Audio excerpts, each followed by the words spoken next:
से DS4 Bahujan Samaj party के संस्थापक मान्यवर श्री कांसी राम साहब एवं बहुजन समाज में जन्मे उन तमाम संतों, गुरुओं और महापुरुषों के चरणों में श्रद्धा के सुमन अर्पित करते हुए, साथ ही भगवान बिरसा जी को नमन करते हुए और उनकी जयंती के उपलक्ष्य में आज इधर सिवनी के बरघाट में उनको याद करने के लिए बहुजन समाज पार्टी ने आदिवासी जनसभा और आदिवासी मेले का आयोजन किया।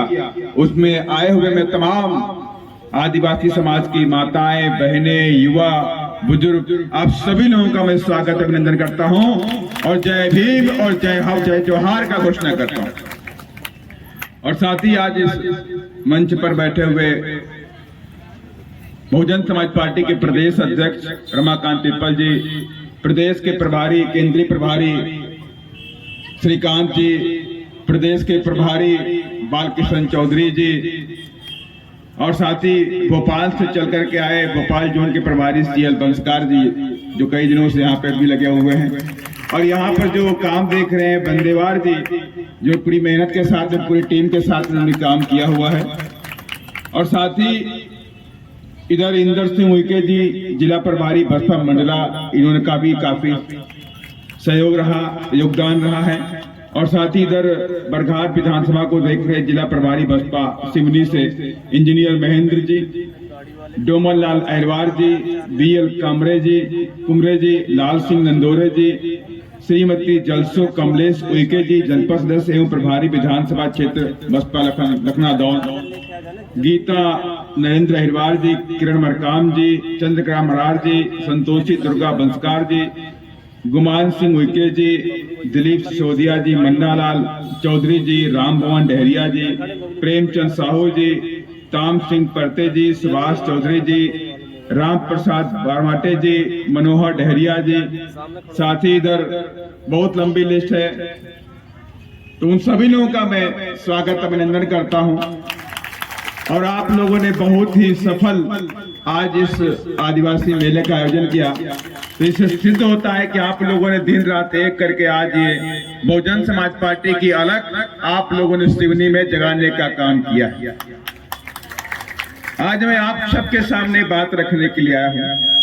यहाँ पे तमाम मेरे आदिवासी भाई बैठे, प्रदेश के अंदर यहाँ के मुख्यमंत्री जी आदिवासी भाइयों को बरगला करके गौरव दिवस मनाते हैं कि नहीं मनाते? आदिवासियों का गौरव दिवस कैसे होगा जब आदिवासियों के भाई बहनों के साथ बलात्कार होता है, उनके साथ मॉब लिंचिंग होती है, उनका मर्डर हो जाता है। इसी सिवनी के अंदर सिमरिया गांव पड़ता है कि नहीं पड़ता है? जहां पे धनसा और संपत बाटी को बजरंग दल के लोगों ने रात में खींच के पीट के मार डाला था। याद है आपको? याद नहीं? मैं उस गांव में पहुंचा, मैं उस गांव जब सिमरिया पहुंचा तो मैं दोनों लोगों के घर में गया और वाकई देख के हालत, आंखों में आंसू आ गए। उनके घर में 2 किलो अनाज भी नहीं था। इतने गरीब आदिवासियों को इन लोगों ने रात में खींच के पीट के मारा। और यही नहीं, नेमावार की घटना आपको याद होगी, याद है कि नहीं? भूल गए आप लोग? अगर ये आदिवासी समाज अपने ऊपर अत्याचारों को भूल जाएगा तो इस देश में गुलाम बना रहेगा। याद रखिएगा, अत्याचार को याद रखना पड़ेगा। नेमावार की घटना याद है कि नहीं? याद है कि नहीं? याद आपने कि किस तरह से पूरे परिवार को मार के 12 फीट गड्ढे में गाड़ दिया गया था। गला के नहीं गला गया? बताइए। और नीमच की घटना भी याद होगी आपको। नीमच के अंदर भी एक दलित भाई को ट्रक में बांध के खींचा गया और उसके बाद उसे लाठी डंडों से पीट के मार दिया। ये घटनाएं एक नहीं है कि खाली मध्य प्रदेश के अंदर।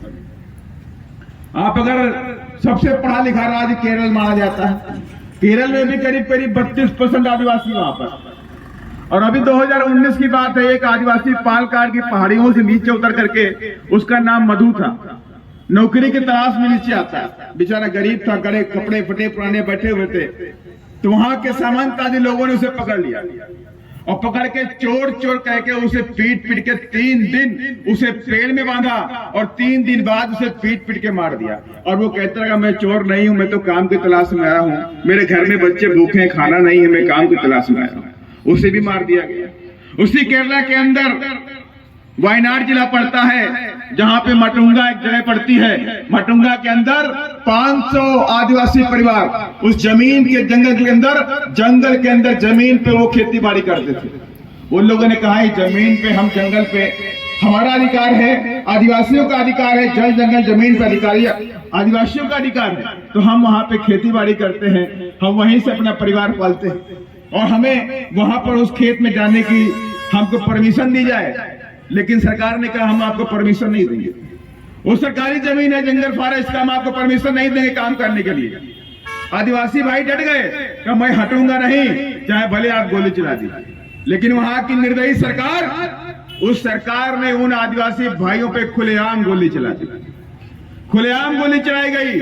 कई सारे आदिवासी भाइयों को मौत हो गई, वहां पर पूरे घर उजाड़ दिए, घरों में आग लगा दी गई। और यही नहीं, जब आदिवासी भाइयों की जो बॉडियां थी उनको वहां के प्रशासन ने शक्कर डाल के जला दिया गया ताकि हड्डियां तक ना मिल सके। ये अत्याचार पूरे देश के अंदर आदिवासी भाइयों के साथ में होता है।